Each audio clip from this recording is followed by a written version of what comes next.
santé avec ce constat, une personne sur deux ne sait pas qu'elle est diabétique, une réalité qui n'a pas échappé au club des familles de l'aide aux jeunes diabétiques. L'association avait organisé plutôt les dépistages gratuits ce week-end à Kaweni, Mamoudou et un petit air. Parmi les 172 personnes dépistées, 4 ont été envoyées aux urgences car leur taux de glycémie dépassait les 2%. Vivre avec le diabète peut aussi s'avérer contraignant, surtout chez un enfant. Pour apprendre à mieux vivre avec la maladie, rien ne vaut des échanges d'expériences entre jeunes. C'est l'objet du voyage des enfants diabétiques de Mayotte en Gironde, en métropole, à Bordeaux plus précisément.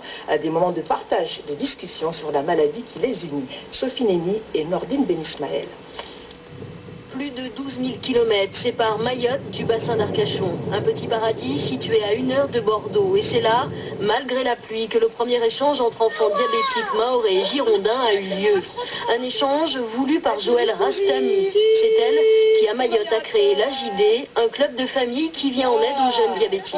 Il faut savoir qu'à Mayotte, par exemple, cette année, c'est le summum, je dirais. Nous avons diagnostiqué 8 nouveaux enfants depuis le début de l'année. Mais une cinquantaine d'enfants seraient suivis, alors que logiquement, statistiquement, il devrait y en avoir 150.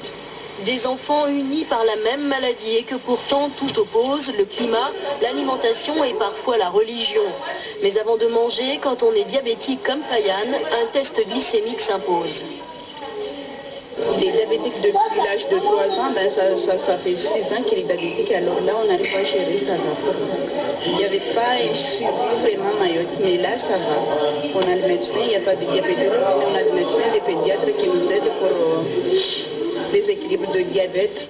Et quand on pique-nique à Gujan-Mestras, la ville qui produit plus de 50% des huîtres du bassin d'Arcachon, goûter au mollusque est quasi obligatoire.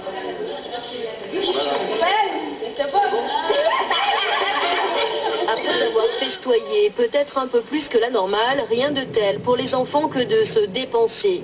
Gravir la dune du Pilat, la plus haute dune d'Europe, semble un bon exercice. Mais attention, au sommet, le manque de glucose contenu dans le sang peut déclencher des hypoglycémies. Mieux vaut alors sans tarder se resucrer. On peut tout faire, c'est comme une personne normale, mais normale, rien qui change, sauf que notre programme ne marche pas. Il faut s'injecter de l'insuline et se piquer au bout du doigt pour voir le taux de sucre qu'on a dans le sang et l'insuline pour remplacer le pancréas. Le diabète, une maladie qui rythme le quotidien des enfants. Ici, au CHU de Bordeaux, ils sont accueillis par le docteur Barra, diabétologue. Il y a autre chose que le stylo à insuline à Mayotte? Oui, la pompe. Et il y a beaucoup d'enfants qui ont des pompes à insuline?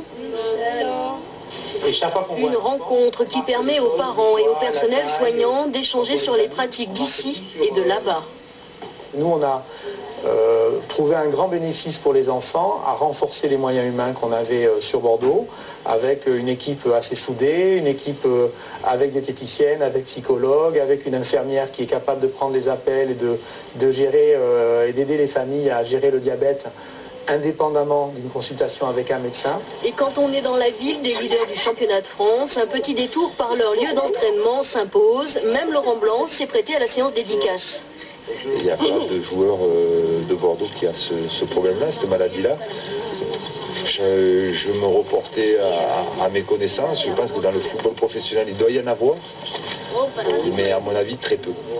J'aurais bien aimé voir Gourcuff, mais bon, il n'est pas là. Logique, Gourcuff joue actuellement avec l'équipe de France. Et son absence n'enlève en rien le sourire des Mahorais et des Girondins, bien décidés à célébrer la journée mondiale du diabète ensemble.